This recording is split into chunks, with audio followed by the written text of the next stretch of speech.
उत्तराखंड राज्य निर्माण को 20 साल हो चुके हैं। इस दौरान प्रदेश में 4 बार विधानसभा चुनाव भी हो चुके हैं। 2022 में एक बार फिर प्रदेश की जनता नई सरकार के गठन के लिए मतदान करेगी। वहीं राज्य निर्माण के बाद 2 साल तक बीजेपी की अंतिम सरकार ने भी शासन किया। इस तरह देखा जाए तो राज्य निर्माण के बाद से बीजेपी और कांग्रेस ने बारी बारी से प्रदेश में शासन किया है। दोनों ही दलों के नेता अपनी सरकार के कार्यकाल के दौरान विकास कार्यों को किए जाने का दावा भी करते रहे हैं। फिर सवाल उठता है, प्रदेश में लगातार पलायन क्यों हो रहा है? जानकारों का कहना है कि प्रदेश में शिक्षा, स्वास्थ्य, सड़क, इंफ्रास्ट्रक्चर जैसी मूलभूत सुविधाओं की भारी कमी है। वहीं रोजगार के अवसरों की भारी कमी भी पलायन की मुख्य वजह है। बहुत बड़ा मुद्दा है पलायन का, क्योंकि इससे मैं देखिए हमारे क्षेत्र देखिए पिथौरागढ़ जिले से मैं बिलोंग करता हूँ और मेरा जो क्षेत्र है हमारी जो ग्राम सभा ग्वासीकोट है तथा उसके आसपास जिले में जो विकास खंड में देखिए चारों तरफ पलायन हो चुके हैं। लोगों के दरवाजे बंद पड़े हुए हैं क्योंकि कुछ है ही नहीं करने के लिए यहाँ पे लोगों के लिए। बीच में रिवर्स हुआ था, जो कोरोना काल में लोग आए थे वापस तो अपने पुराने घरों को ठीक किया। उसके बाद जब यहाँ रहे तो देखा कि यहाँ कुछ था ही नहीं, मूलभूत सुविधाएं ताकि तो लोगों को काम करने के लिए कुछ है ही नहीं। बेरोजगारी का इतना मुद्दा है कि लोग स्थानीय लेवल पर उनको काम ही नहीं मिल पा रहा। उन लोगों को क्या करेंगे यहाँ रह करके? एक तो खेती है, जंगली जानवरों का आतंक मचा हुआ है, खेत सब खलिहान सब बर्बाद हो चुके हैं और पानी की कोई उचित व्यवस्था नहीं कि ताकि इरीगेशन हो सके। इरीगेशन की अगर कुछ व्यवस्था होती है तो लोग खेतों में से भी काम करते हैं। कोई सरकार ने इस दिशा में कोई कार्य नहीं किया है कि लोग पलायन से रोके। बहुत बड़ा मुद्दा है। अगर ऐसे चलता रहा तो एक दिन हमारा पूरा पहाड़ खाली हो जाएगा, सुनसान बन जाएगा पूरा। एक रिपोर्ट के मुताबिक राज्य गठन के बाद से करीब 40 लाख लोग पहाड़ छोड़ चुके हैं, यानी 1/3 लोगों ने राज्य से पलायन कर दिया है। अगर ये आंकड़ा सही है तो फिर सवाल उठता है कि बीते 20 सालों में सियासत करने वालों ने विकास का जो दावा किया है उसकी सच्चाई क्या है? हम चाहते हैं कि सरकार इस दिशा में काम करे और स्थानीय लोगों को, जहाँ के बेरोजगार लोग हैं जो बेचारे भटक रहे हैं, उनको बाहर जाने से रोके और यहाँ पर उनको कार्य कुछ योजना बनाए कि सरकार उनको काम दे। और ये मात्र ये 50,000 रुपये बिना ब्याज के 50,000 में आज की तारीख में कौन से व्यवसाय लगा लेंगे आप बताइए?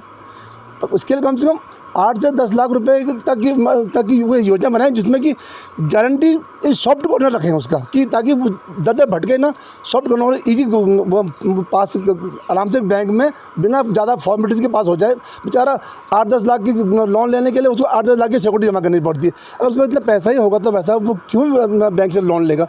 तो इसे सरलीकरण बनाना चाहिए ताकि हर हमारा जो यूथ है जो बेरोजगार घूम रहा है उसको काम मिले और ये पलायन रुके। इस दिशा में हम चाहते हैं कि माननीय सरकार से कि अब इस समय जरूर कोई ना कोई पहल करें ताकि हमारा प्लान रुक सके। असल में प्रदेश का बजट हर साल बढ़ रहा है, जो विकास कार्यों पर खर्च भी हो रहा है, लेकिन उसके केंद्र में पहाड़ कहीं भी नहीं है। राज्य निर्माण के बाद से जो छोटे छोटे कस्बे थे उनमें जनसंख्या काफी बढ़ गई है, या ये कहें कि उनमें नई कॉलोनियां बस गई हैं, जिनमें अनियंत्रित तरीके से लोग बस गए हैं, जिन्हें मूलभूत सुविधाओं की आवश्यकता है, जिसे पटरी पर लाने में ही प्रदेश की सरकार का दम निकल जाता है। आपको बता दें कि राज्य निर्माण से पहले प्रदेश में अकेला महानगर निगम देहरादून था, लेकिन अब राज्य में हरिद्वार, ऋषिकेश, हल्द्वानी, रुड़की, काशीपुर और रुद्रपुर भी नगर निगम बन चुके हैं।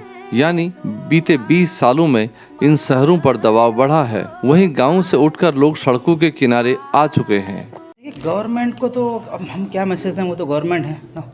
वो मतलब जब वक्त रहते ध्यान नहीं दिया, वक्त रहते अगर ध्यान दे दिया होता तो आज अब हाथ जोड़ रहे हो कि गांव में ठहर जाओ, सरकारी स्कूल में पढ़ लो। आज आदमी ये नौबत आई क्योंकि लोग आज गांव में रहना और सरकारी स्कूल में पढ़ना सबसे बड़ी फजीयत समझ रहे हैं। जानकारों का कहना है कि इसकी वजह वक्त पर गांव में विकास कार्यों का नहीं पहुंचना भी है। खासकर सड़कों से गांव का दूर होना, विद्यालयी शिक्षा का कमजोर होना और स्वास्थ्य सुविधाओं के भारी अभाव ने लोगों को शहरों की तरफ आकर्षित किया, जिससे लोग पहाड़ छोड़ते चले गए। गांव में देखिए हमारे जो चुने हुए जो जनप्रतिनिधि हैं उन्हें जाना पड़ेगा, गांव में रुकना पड़ेगा, उन्हें गांव वालों को समझाना पड़ेगा कि ये आपके होश में है। आप गांव जाएंगे नहीं, चुन के एक बार आप गांव में जाएंगे, आप एक तरफ आज एक गांव में ऐसा हो गया कि एक गांव का आज मैं एक छोटा सा मैं बोलता हूं कि आज आपकी दोहरी मार है।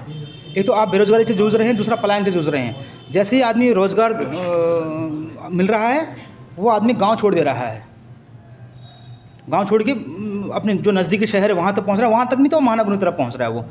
तो आपको इसमें काम करना पड़ेगा, सही लोगों को जोड़ना पड़ेगा, अब गांव-गांव का भ्रमण करना पड़ेगा, लोगों को इसमें देना पड़ेगा, ये आपके हक में है। देखिए अपने गांव को, काफ़ी लोग ये भी बोलते हैं कि यहाँ पे ये हो गया, वो हो गया। देखिए आप जब अपने घरों को छोड़ेंगे तो कोई न कोई तो आएगा रहने के लिए, और लोग नहीं आएंगे तो जंगली जानवर आएंगे, लेकिन रहेगा कोई न कोई।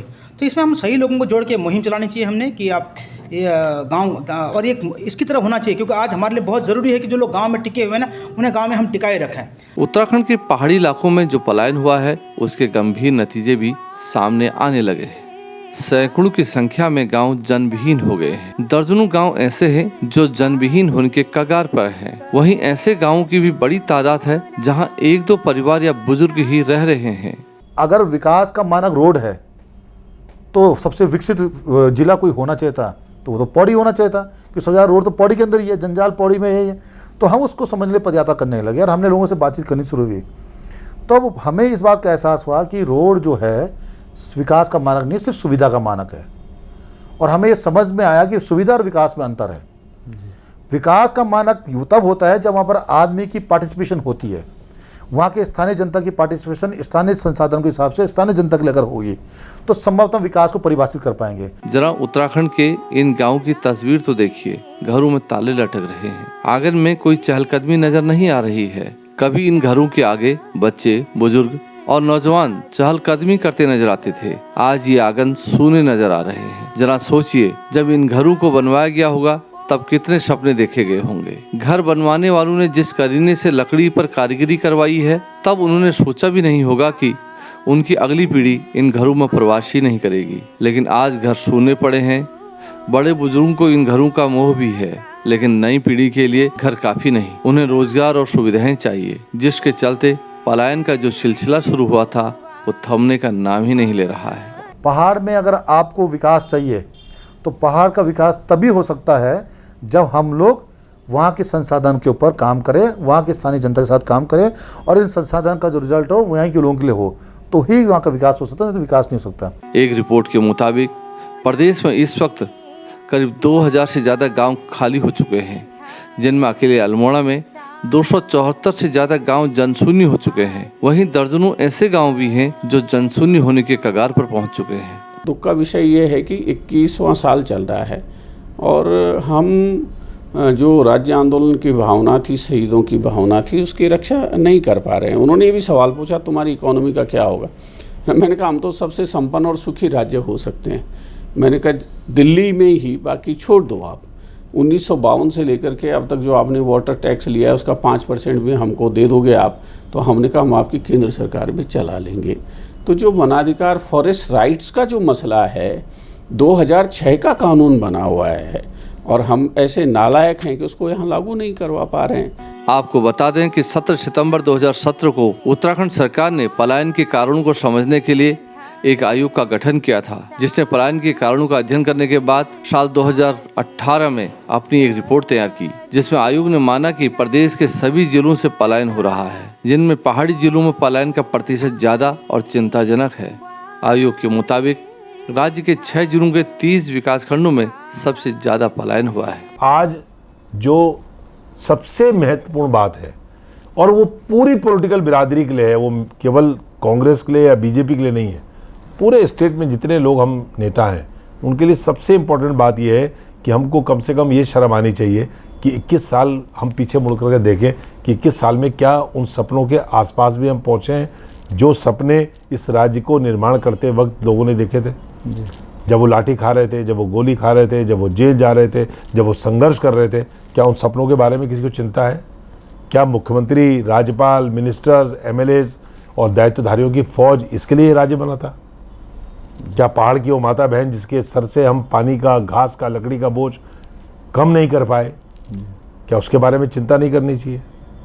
क्या इस बात की चिंता नहीं होनी चाहिए राज्य के किसी मुख्यमंत्री को या किसी मिनिस्टर को या किसी भी जनप्रतिनिधि को कि ये जो बेरोजगार नौजवान अपने बूढ़े माँ बापों को छोड़ करके पलायन कर जाते हैं, गांव के गांव खाली हो गए, क्या उनके बारे में हमको चिंता नहीं करनी चाहिए? राज्य में हमको क्या शर्म से डूब नहीं मरना चाहिए कि उत्तराखंड के सबसे बड़े देहरादून के सरकारी अस्पताल दून हॉस्पिटल में एक महिला उत्तरकाशी की, वो ज़मीन पर 1 सप्ताह लेटी रहती है, गर्भवती महिला, उसको बेड नहीं मिल पाता और जच्चा और बच्चा दोनों मर जाते हैं जब प्रसव होता है। क्या ये विषय नहीं है?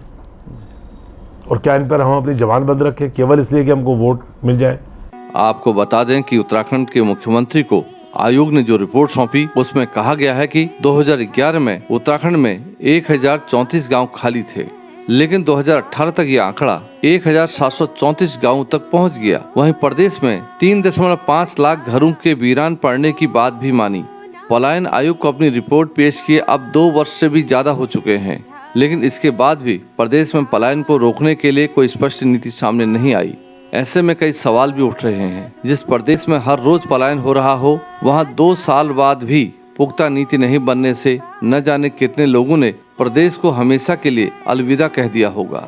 4 मार्च 2020 को उन्होंने ग्रीष्मकालीन राजधानी घोषित की थी और 4 मार्च 2021 तक एक बार भी त्रिवेंद्र सिंह रावत वहां पर जाकर के नहीं बैठे। उनके चीफ सेक्रेटरी नहीं बैठे, उनके कोई सेक्रेटरी नहीं बैठे।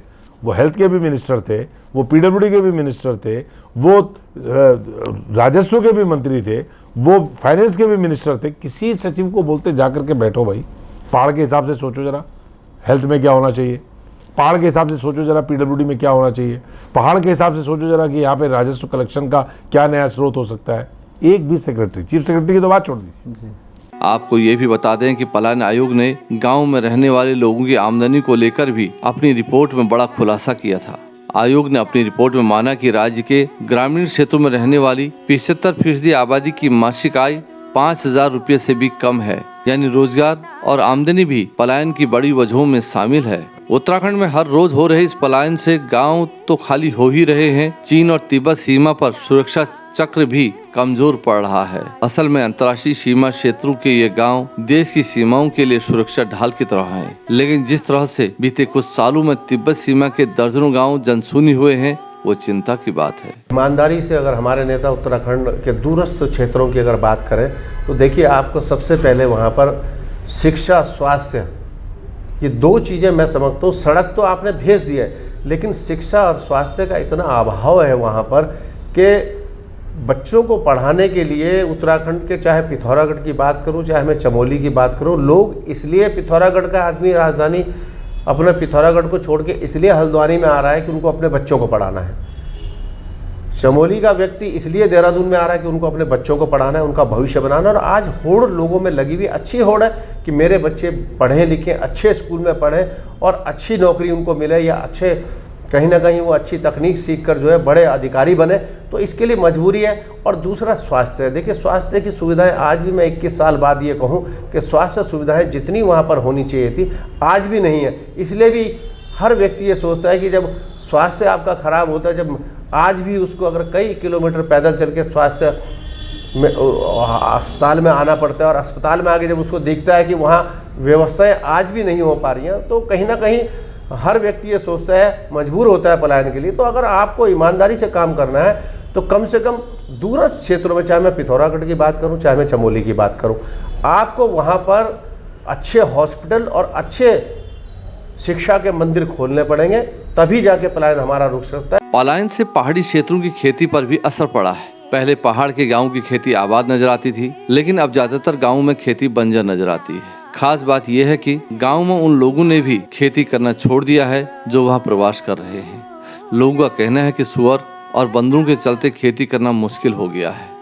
वे जो भी उपज लगाते हैं उन्हें बंदर और सुअर बर्बाद कर देते हैं। हमारा किसान है, छोटा किसान है, अब वो जो है कभी वो बंदर उसकी फसल को नष्ट कर देते हैं, सुअर नष्ट कर देते हैं। अरे भाई, उसको 5,000 रुपये नाली कम से कम आप मुआवजा दीजिए।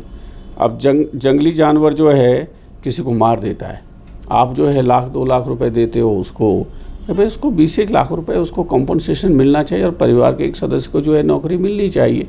आपको बता दें कि पहाड़ की खेती कभी नकदी फसलों के लिहाज से उम्दा हुआ करती थी, लेकिन आज हालात बदल गए हैं। ज्यादातर खेत बंजर नजर आते हैं या फिर बहुत कम जमीन में खेती हो रही है। लोगों का कहना है कि नई पीढ़ी के पलायन करने से खेती भी बंजर होती चली गई। उस पर जो लोग गांव में रह रहे हैं वे खेती करना भी चाहें तो कैसे करें। जंगली जानवर उनकी खेती को बर्बाद कर देते हैं, खासकर बंदर और सुअर खेती को चौपट कर रहे हैं, जिसका असर ये हुआ कि लोगों ने खेती करना ही छोड़ दिया। इससे पहाड़ की बेशकीमती खेती बंजर हो गई। खेती बंजर होने के भी गंभीर परिणाम नजर आ रहे हैं। जानकारों का कहना है कि खेती बंजर होने से नदियां सिकुड़ रही हैं।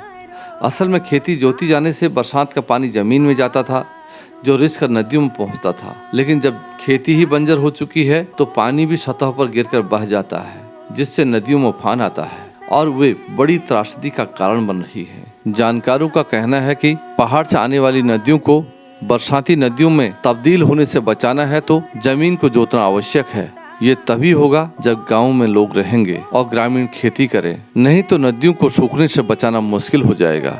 उत्तराखंड में बड़े पैमाने पर हुए पलायन से पहाड़ी इलाकों की आबादी तो घटी ही है, वहाँ की विधानसभा की सीटें भी घट गई हैं। असल में प्रदेश में 2002 में जो परिसीमन हुआ वो जनसंख्या पर आधारित था। पलायन से जनसंख्या कम होने के कारण पर्वतीय क्षेत्रों में सीटें कम हो गई। पहले राज्य के पर्वतीय इलाकों में 40 सीटें हुआ करती थी, जो परिसीमन के बाद घटकर 34 हो गई हैं, जबकि मैदानी इलाकों में यह आंकड़ा 30 से बढ़कर 36 हो गया है। जानकारों का कहना है कि पर्वतीय राज्य के लिए ये खतरनाक स्थिति है। उनकी दलील है कि जनसंख्या के आधार पर परिसीमन जारी रहा तो पर्वतीय क्षेत्रों का प्रतिनिधित्व खत्म हो जाएगा या फिर काफी कम रह जाएगा। तब विधानसभा तक पर्वतीय क्षेत्र के ग्रामीणों की आवाज नहीं पहुंच पाएगी। गैरसैंण जो है 2000 से लेकर के जब से राज्य बना और 2012 तक आप विश्लेषण करिए, वो बिल्कुल फोकस से हट गया था। पहली बार गैरसैंण फोकस में आया 2012 में जब कांग्रेस की सरकार बनी जी। और सरकार बनते ही कांग्रेस ने गैरसैंण में तंबू लगा करके कैबिनेट करी, तंबू लगा करके विधानसभा का सत्र किया, उसके बाद वहां पर शिलान्यास किया विधान भवन का।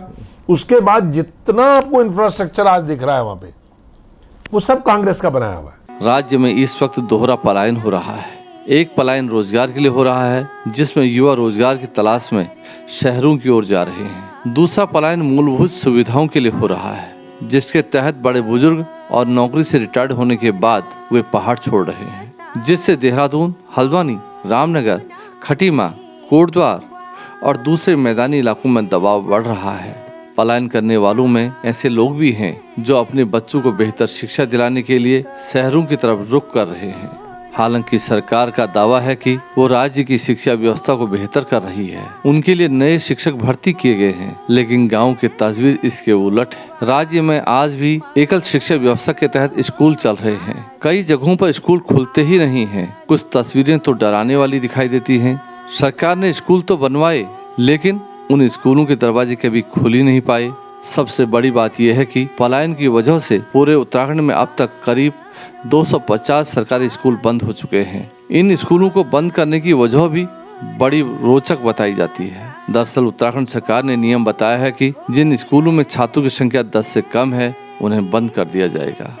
विद्यालय शिक्षा की भाई साहब महत्ता को कुछ इन कामों ने भी कम किया है। आपने जो सवाल किया भाई साहब, इन चीज़ों ने भी कम किया। किसी गांव की आबादी है, कुल 50 लोगों की आबादी है, पढ़ने वाले बच्चे वहाँ 3 नहीं हैं और 2.5 किलोमीटर दूर एक स्कूल है, लेकिन उसको नज़रअंदाज करते हुए उसी गांव में ठेकेदारी करने के लिए, सुविधाजनक नौकरी पाने के लिए स्कूल खोल दिया गया। स्कूल खोलने से पहले समीक्षा नहीं की गई कि जिन बच्चों के लिए स्कूल खोलना है वहाँ संख्या है कि नहीं है, बगल में स्कूल है कि नहीं है। तो मैं आपसे दावे से कह सकता हूँ भाई साहब सतीश जी कि जब से हमारी गवर्नमेंट बनी है, हमने ऐसा कहीं एक स्कूल में नहीं खोला है।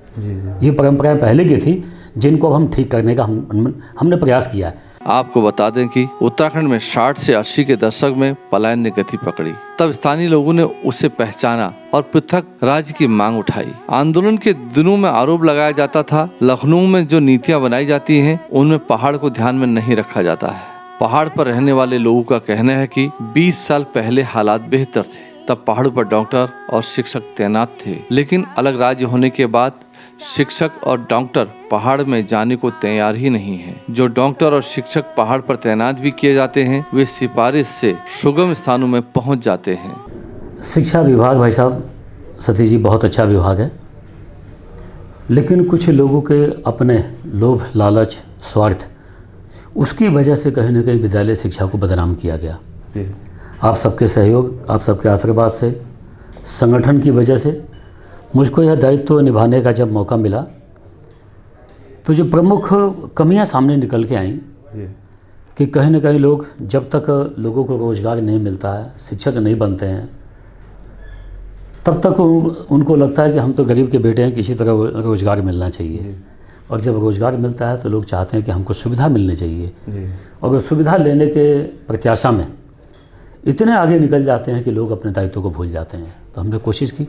जानकारों का कहना है कि ये विकट स्थिति है। जानकारों के मुताबिक पलायन एक दिन में और रातों रात नहीं हुआ, ये लंबे वक्त से चल रहा है, जिसे रोकने की कोशिश ही नहीं की गई। नतीजतन गांव के गांव खाली हो गए। वहीं स्वास्थ्य और शिक्षा जैसी मूलभूत सुविधाओं को देने में भी राज्य की सरकारें नाकाम ही साबित हुई। उत्तराखंड में इस वक्त पलायन की जो रफ्तार है, उसने राज्य के शासन प्रशासन की दिशाहीनता और विकास के दावों की पोल खोल कर रख दी है। खासकर चीन और तिब्बत सीमा से सटे गांव का जनशून्य होना सरकारों की कार्य क्षमता पर भी सवाल उठाता है। आखिर सामयिक दृष्टि से महत्वपूर्ण इन गांवों को गुलजार रखने की दिशा में क्यों कदम नहीं उठाए गए? जानकारों का कहना है कि अगर राज्य गठन के साथ ही गैरसैंण को राजधानी बना दिया गया होता तो शायद पर्वतीय इलाकों से इतना पलायन नहीं होता। तब विकास की जो तस्वीर देहरादून के बजाय गैरसैंण से तय होती, अधिकारी भी गैरसैंण में ही बैठते, लेकिन तब इसे हाशिए पर डाल दिया गया। हालांकि गैरसैंण की सियासत जारी है। 2 बार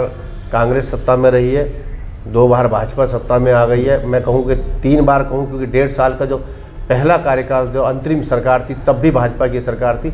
और उस समय उन्हें कम से कम जो है, क्योंकि उत्तर प्रदेश में उनकी सरकार थी, केंद्र में उनकी सरकार थी, तो जो 2001 में अगर आप कुछ इस तरह का स्ट्रक्चर वहाँ तैयार करके अगर रख देते, तो मैं समझता हूँ उसके ऊपर कहीं ना कहीं जो है आगे की अगर नींव आप मजबूत डालते तो उसके ऊपर जो मंजिलें बनती, जो इमारत बनती, वो मजबूत बनती। तो कहीं ना कहीं वहाँ से नींव कमजोर हुई है। असल में 20 साल पहले राज्य का गठन तो हो गया, लेकिन परंपरागत पर्वतीय जनजीवन की खुशहाली के लिए कोई कदम नहीं उठाए गए और न ही इस दिशा में कोई नीति बनाई गई। इस दिशा में राजनीतिक हो हल्ला तो खूब हुआ, लेकिन व्यवहारिक जीवन पद्धति के हिसाब से कोई आधारभूत ढांचा खड़ा नहीं किया गया, जिससे पलायन निरंतर जारी रहा। पहाड़ के अंदर जितने भी सरकारी प्रोजेक्ट आ रहे हैं, जितने भी प्राइवेट प्रोजेक्ट्स आ रहे हैं, जहाँ जहाँ लैंड एक्वायर हो रहा है, वहाँ सारे प्रोजेक्ट्स में लोगों ने उस मानक को अनदेखी करा है जिस मानक की लड़ाई हम लड़ रहे हैं। हम लड़ रहे हैं लैंड एक्विजिशन एक्ट 2013 का मानक। वो स्पष्ट तौर से बोलता है कि जो भी प्रोजेक्ट कहीं पर भी विकास के नाम पर आ रहा है और उसने कहीं पर भी लैंड एक्वायर करी है, तो प्रोजेक्ट जब तक चल रहा है ये मैंडेटरी हो जाता है कि जो विस्थापित परिवार है, प्रभावित परिवार है, उस परिवार के प्रत्येक परिवार के एक व्यक्ति को आप रोजगार देंगे जब तक प्रोजेक्ट चलता रहेगा। ये लैंड एक्विजिशन एक्ट में 2013 में लिखा हुआ है, ये हमने तो नहीं बनाया है, हम उसी की लड़ाई लड़ रहे हैं। हम ये बोलना चाह रहे हैं कि पहाड़ में सबसे बड़ी मारामारी कोई नौजवानों के अंदर है तो वो रोजगार को लेकर है, जिसके कारण बहुत लोग हताश हो चुके हैं। उत्तराखंड राज्य निर्माण को 20 साल पूरे हो चुके हैं। इस दौरान राज्य में 4 बार चुनाव भी हो चुके हैं। एक बार फिर अगले साल विधानसभा के चुनाव के लिए बिगुल बजने को है। विधायक से लेकर मंत्री तक अपने क्षेत्र में नजर आने लगे हैं। वे बीते 4 साल में किए गए कार्यों को गिना रहे हैं। 4 साल में हमारी सरकार ने काम किया और जो 1 साल बचा है, जो काम हमारे अधूरे हैं, उन कामों को पूरा करेंगे। वहीं जो विपक्ष है वो एक बार फिर पहाड़ की उपेक्षा और पलायन का मुद्दा उठा रहा है। यानी 5 साल बाद एक बार फिर पहाड़ के पलायन का मुद्दा उठ रहा है। एक राज्य आंदोलन रहा हूँ और राज्य आंदोलनकारी के नाते एक बात बहुत स्पष्ट कहना चाहता हूँ कि हमने उन मूलभूत बातों पर बिल्कुल ध्यान नहीं दिया जिन पर हमें जो है 2001 से लेकर ध्यान देना चाहिए था। लेकिन कहीं ना कहीं फिर भी मेरा ये कहना है कि देर आए दुरुस्त आए। आज भी स्थिति ये है कि आज भी हमें बहुत गंभीरता से पलायन के मुद्दे को हल करने के लिए वहाँ के जो लोकल हमारे लोग हैं, सबसे बड़ी बात यह है कि हमें तीर्थाटन और पर्यटन को अलग करके 2 विभाग बनाकर उस पर फोकस करना पड़ेगा, तभी जाके मैं समझता हूँ पलायन रुक सकता है। जानकारों का कहना है कि अगर अब भी कदम नहीं उठाए गए तो हालात गंभीर हो जाएंगे। तब शायद पहाड़ सुंदर नहीं वीरान ही नजर आएंगे। Bureau report, Uttarakhand 360 news.